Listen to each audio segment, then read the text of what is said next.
Hello दोस्तों, स्वागत है आपका एबीपी विशंस पर।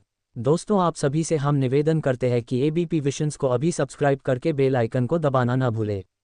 हमें आपके आशीर्वाद और साथ की बहुत ज़रूरत है। काली हिंदू धर्म के एक प्रमुख विरोधी और हिंदू पौराणिक कथाओं के एक राक्षस हैं, जिन्हें महान शक्ति वाले प्राणी और कुछ स्रोतों में बुराई के मूल के रूप में वर्णित किया गया है। वे विष्णु के 10वें और अंतिम अवतार कल्कि के कट्टर दुश्मन हैं। उन्होंने रावण जैसे प्रमुख राक्षसों के रूप में भी अवतार लिया है और क्रोनी के समान हैं, जिन्हें उनके अयावजी पौराणिक समकक्ष माना जा सकता है। एक ही नाम साझा करने के बावजूद काली और भयानक देवी काली एक ही इकाई नहीं है, जो दुष्ट होते हुए भी उनसे कहीं अधिक महान दिव्य प्राणी हैं और अंततः अच्छाई को बढ़ावा देती हैं। राक्षस काली केवल अराजकता और विनाश को बढ़ावा देता है, जो देवी काली के किसी भी अधिक सकारात्मक आदर्श के बिना एक घृणित घृणा है।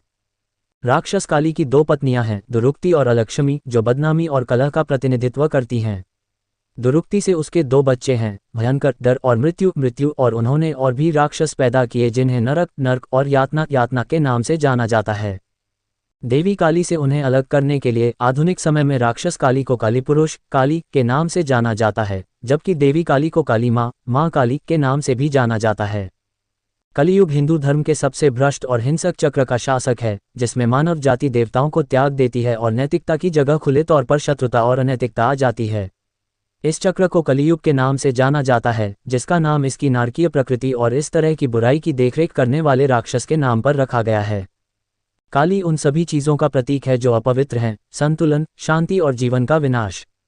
जब अच्छे लोगों के लिए जीवन असहनीय हो जाता है और मानव जाति पूरी तरह से काली की अराजक शक्ति के अधीन हो जाती है, तो ये भविष्यवाणी की जाती है कि कल्कि का जन्म होगा और वह काली और उसके कई अनुचरों के खिलाफ हथियार उठाएगा और दिव्य दंडक बनकर उन दुष्ट लोगों को दंडित करेगा जो दूसरों की कीमत पर कलियुग में पनपते हैं। वह व्यक्तिगत रूप से काली से युद्ध भी करेगा और ब्रह्मांड को काली के क्रूर शासन से मुक्त करने और व्यवस्था को फिर से स्थापित करने के लिए राक्षस का वध करेगा। ये सत्य युग के आने की अनुमति देता है, एक स्वर्ण युग जहां मानव जाति के बारे में कहा जाता है कि वह देवताओं से सीखती है और कई शताब्दियों तक समृद्ध होती है, इससे पहले कि वह अनिवार्य रूप से फिर से धीरे धीरे भ्रष्ट हो जाए, जैसा कि हिंदू ब्रह्मांड विज्ञान को बनाने वाले अनंत चक्र की प्रकृति है। दोस्तों, आप सभी के लिए एबीपी विशंस की तरफ से एक खास सूचना। हम एबीपी विशंस की तरफ से ये घोषणा करते हैं कि हम एबीपी विशंस के कमाई का 50% अनाथ आश्रम, वृद्ध आश्रम और भारत के बेटियों के उज्जवल भविष्य के लिए डोनेट करेंगे, जिसके लिए हमें आपके सपोर्ट की सख्त से सख्त जरूरत है। दोस्तों, चैनल को सब्सक्राइब और वीडियो को लाइक करके बेल आइकन को दबाना मत भूलें। कल्कि पुराण में कल्कि अवतार के जन्म व परिवार की कथा इस प्रकार कल्पित है। शंभल नामक ग्राम में विष्णुयश नाम के एक ब्राह्मण निवास करेंगे, जो सुमति नामक स्त्री के साथ विवाह करेंगे। दोनों ही धर्म कर्म में दिन बिताएंगे। कल्कि उनके घर में पुत्र होकर जन्म लेंगे और अल्पायु में ही वेदादि शास्त्रों का पाठ करके महापंडित हो जाएंगे। बाद में वे जीवों के दुख से परेशान होकर महादेव की उपासना करके अस्त्रविद्या प्राप्त करेंगे, जिनका विवाह बृहद्रथ की पुत्री पद्मादेवी के साथ होगा। फिर पापियों का वध करके कलयुग का अंत कर देंगे और एक बार फिर सतयुग का आरंभ होगा। धार्मिक मान्यताओं के अनुसार जब कलियुग यानी कलयुग में पाप, अत्याचार, अन्याय अपने चरम पर होगा, तो भगवान विष्णु कल्कि अवतार लेंगे। भगवान का यह अवतार निष्कलंक भगवान के नाम से भी जाना जाएगा। शास्त्रों के अनुसार जब दुनिया में चारों ओर पाप बढ़ जाएगा और शासकों के अन्याय के आगे लोगों को मौत बेहतर लगने लगेगी, तब दुनिया के पाप मिटाने के लिए भगवान कल्कि अवतार लेंगे और पापों का नाश करेंगे। श्रीमद्भागवत पुराण और भविष्य पुराण में कलियुग के अंत का जिक्र मिलता है।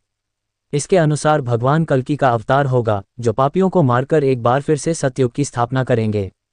श्रीमद्भागवत महापुराण में कल्कि अवतार को जग का तारनहार बताया गया है।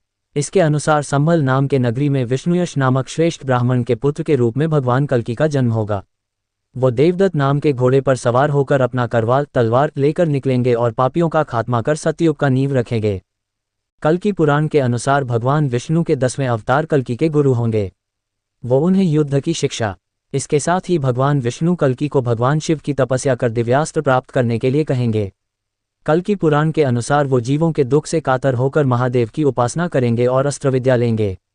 भगवान श्री कल्कि का प्राचीन कल्कि विष्णु मंदिर उत्तर प्रदेश के संभल जिले में है। पुराणों में संभल जिले को शंभल के नाम से भी पुकारा गया है। कलयुग के किस समय जन्म लेंगे कल्कि अवतार? कलयुग का आरंभ 5124 साल पहले शुरू हुआ था और 432,000 वर्षों 1200 दिव्य वर्ष तक चलेगा और कलयुग के समाप्त होने में अभी 426,876 साल बाकी हैं। कलियुग का अंत 428,899 सीई में होगा। जब कलयुग का अंत निकट होगा और आप अपने चरम पर होगा, उस समय कल की अवतार लेंगे। वीडियो पसंद आया है तो वीडियो को लाइक करें, यूट्यूब चैनल एबीपी विजन्स को सब्सक्राइब करके बेल आइकन को दबाना बिल्कुल भी मत भूले। धन्यवाद।